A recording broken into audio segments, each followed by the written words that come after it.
Salam saudara semua, mari kita berdoa sebelum kita memperhatikan, menyimak, dan mempelajari firman Tuhan. Bapa di surga, di dalam nama Yesus, di dalam Allah Roh Kudus, yang ada di dalam kehidupan setiap kami, berfirmanlah Tuhan, berikan kami iluminasi, berikan kami pencerahan, melalui karya Allah Roh Kudus, supaya kami mengerti, menerima, dan akhirnya kami menjadi pelaku firman-Mu, dimanapun Engkau utus kami dalam pekerjaan, dalam tugas negara, dan dalam tugas pelayanan gereja. Dalam nama Yesus, kami bersyukur dan berdoa. Amin. Mari kita membaca bagian dari kitab suci yang dulu ketika saya masih belajar di kampus, saya sering melewatkan ayat ini. Mari kita membaca pelan-pelan. Masih di dalam Kisah Para Rasul 2, ayat yang ke-8. Demikian firman Tuhan. Bagaimana mungkin kita masing-masing mendengar mereka berkata-kata dalam bahasa kita sendiri? Ingat ya, peristiwa Pentakosta ada bahasa roh, ada bahasa lidah. Dari bahasa orang yang pendengar tidak mengerti, menjadi mengerti. Jangan dibalik ya. Lihat ayatnya, bunyi ayat yang 8, Kisah Para Rasul 2. Bagaimana mungkin kita masing-masing mendengar mereka berkata-kata dalam bahasa kita sendiri? Ini sudah sangat jelas, yaitu bahasa yang kita pakai di negeri asal kita. Jadi ini orang Yahudi yang taat kepada hukum Taurat. Buktinya apa taat? Ya mereka pulang hari ini, pulang pada peristiwa atau hari raya Pentakosta ini ke tanah leluhurnya. Tentu dengan biaya yang besar, ya kan, tidak masalah, karena untuk mentaati sebuah firman Tuhan, yaitu perayaan Pentakosta perjanjian lama. Dan pada waktu peristiwa pencurahan Roh Kudus itu, maka berubahlah dari peristiwa Pentakosta perjanjian lama menjadi peristiwa Pentakosta perjanjian baru. Ini luar biasa, dahsyat ini. Nah, sekali lagi ya, mereka mendengar dalam bahasa mereka sendiri, yaitu bahasa yang kita pakai di negeri asal. Dari mana mereka lihat ini ya? Kita orang Partia, Media, Elam, penduduk Mesopotamia, Yudea dan Kapadokia, Pontus dan Asia. Ayat 10, Frigia dan Pamfilia, Mesir dan daerah-daerah Libya yang berdekatan dengan Kirene, pendatang-pendatang dari Roma, baik orang Yahudi maupun agama Yahudi, orang Kreta dan orang Arab. Di sini orang Arab disebut. Kita mendengar mereka berkata-kata dalam bahasa kita sendiri tentang perbuatan-perbuatan besar yang dilakukan Allah. Ini mereka kan sudah membaca setiap Sabat, hari raya mereka, hari raya ibadah mereka. Mereka sudah membaca, mereka tahu perbuatan-perbuatan Allah yang besar yang mana. Mereka sudah membaca berulang kali. Makanya Petrus mengawali khotbahnya, setelah dia mematahkan tuduhan mabuk anggur, dia langsung lompat kepada nubuatan Yoel, lalu menunjuk pada Yesus, lalu lompat lagi Raja Daud, lalu ditutup dengan Yesus Sang Mesias lagi. Nah, saudara, coba kita lihat bangsa-bangsa atau nama-nama bangsa-bangsa ini disebut, ya. Untuk apa disebut, saudara-saudara? Saya dulu membaca ketika studi, ketika sekolah, saya melewatkan ini ya. Oh, bangsa-bangsa ya. Oh, ada ya bangsa-bangsa, mereka hadir ya. Oh, ternyata bukan hanya itu. Bukan hanya itu maksudnya ditulis, saudara.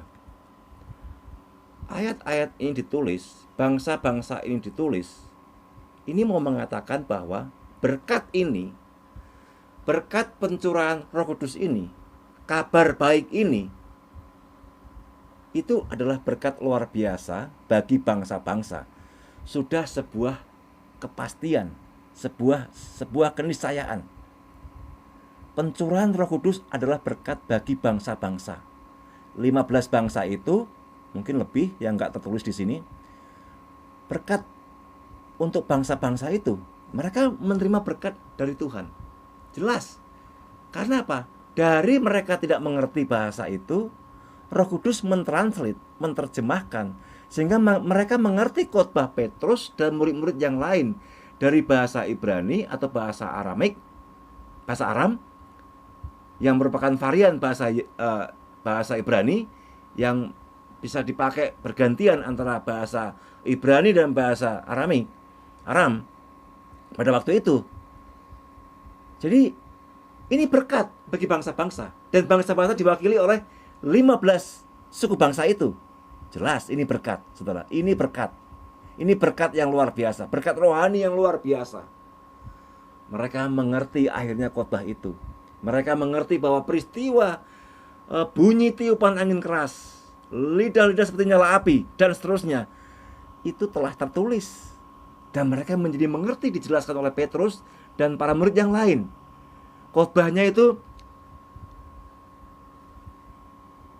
seirama, menunjuk kepada pribadi yang sama, yaitu Yesus Kristus Tuhan.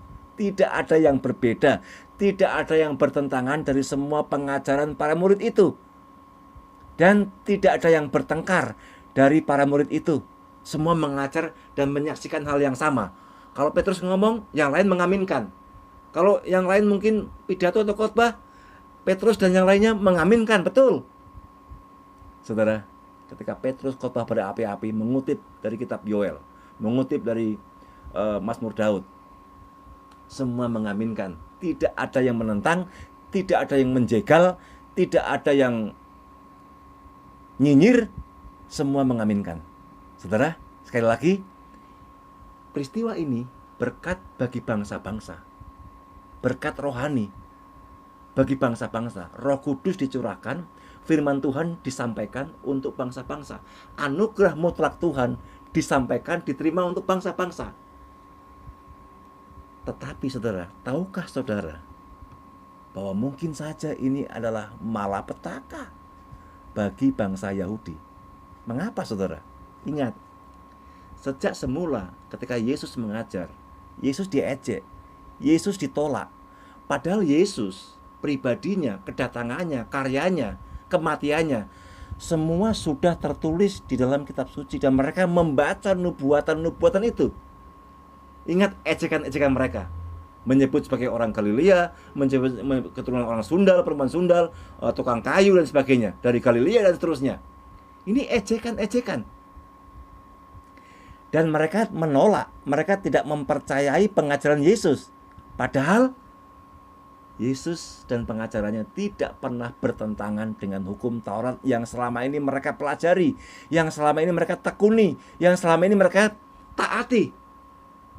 Tetapi ingat, sekali lagi, peristiwa Pentakosta, pencurahan Roh Kudus, pencurahan pengajaran, pencurahan iluminasi, karya Roh Kudus dicurahkan hari itu, berkat bagi bangsa-bangsa, tetapi mungkin saja menjadi kutuk, menjadi hukuman, menjadi penghakiman, menjadi keadilan bagi bangsa Yahudi yang sejak semula dari peristiwa Yesus mereka menolak, bahkan mereka menyalibkan Yesus, menghukum, membunuh Yesus, walaupun sesungguhnya Yesus menyerahkan dirinya, menyerahkan nyawanya.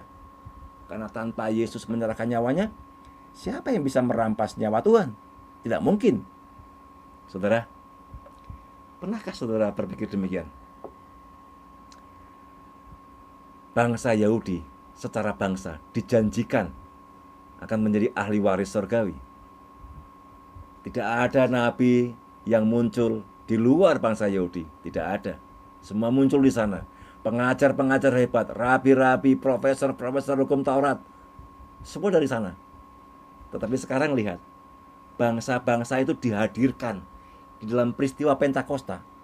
Ini artinya apa? Seolah-olah Tuhan mau mengatakan, ini waktunya aku menggenapi apa yang kukatakan. Bait Allah ini akan kuruntuhkan, dan dalam 3 hari aku akan membangunnya kembali. Inilah gereja pertama yang dilahirkan Kristus.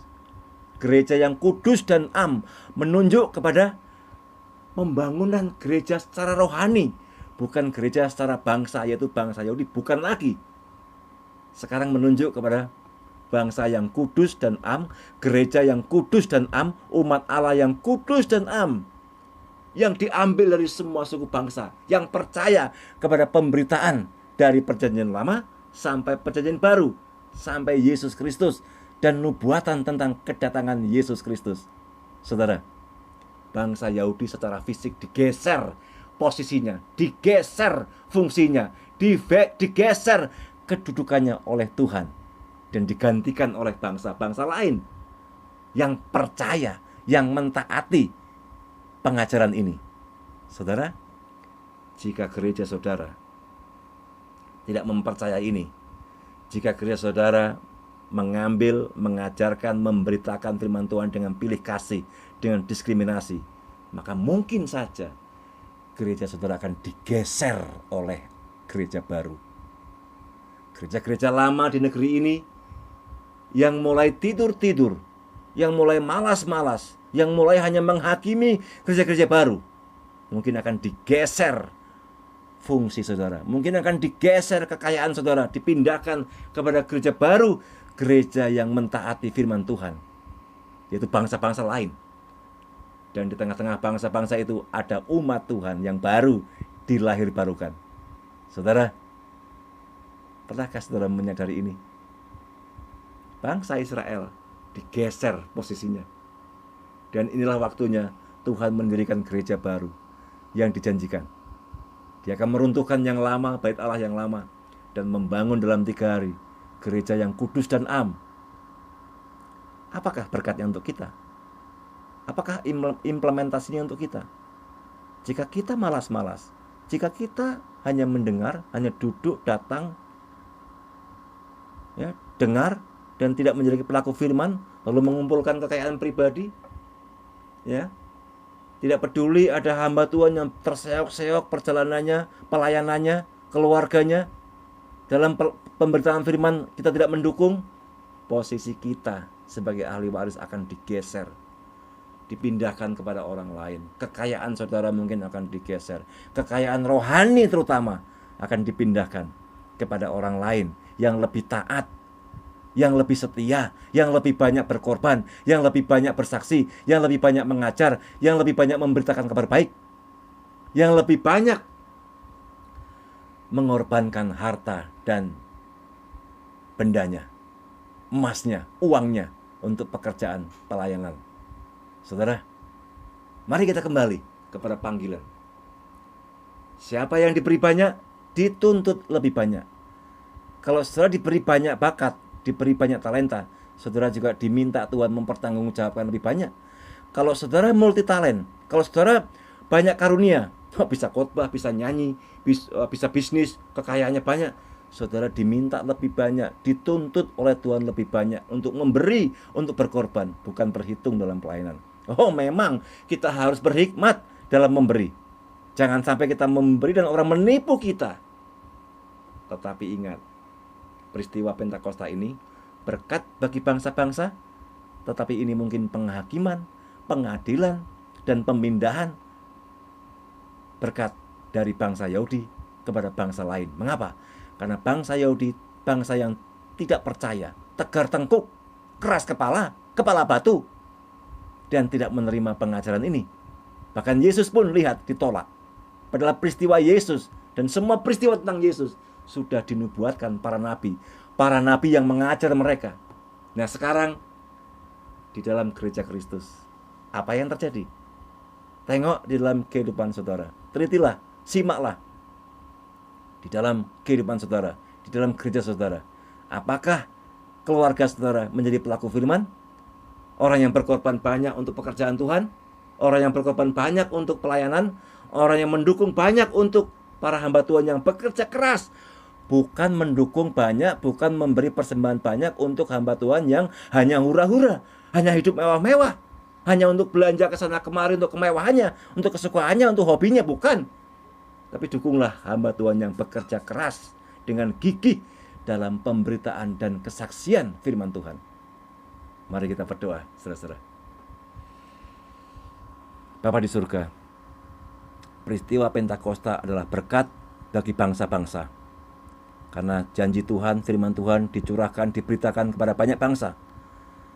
Tetapi ini adalah penghakiman, pengadilan bagi bangsa Yahudi. Karena mereka menolak Yesus, karena mereka menolak nubuat, karena mereka menolak penggenapan janji Tuhan di dalam diri Yesus.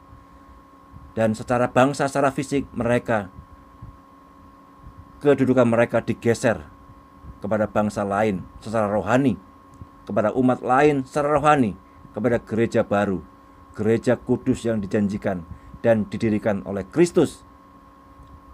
Dan gereja baru inilah yang akan diperlengkapi dengan kuasa Roh Kudus yang Maha Tinggi, akan melakukan misi Allah di bumi, kehendak Tuhan, firman Tuhan, dan menggenapi semua nubuat-Mu. Ajarlah kami semua gereja Tuhan yang mendengarkan khotbah ini, firman Tuhan ini, supaya kami bukan hanya menjadi pendengar tetapi juga menjadi pelaku, supaya kedudukan kami tidak digeser kepada orang lain, kepada gereja lain, supaya kami tidak dihukum, tidak dihakimi dengan adil oleh Allah.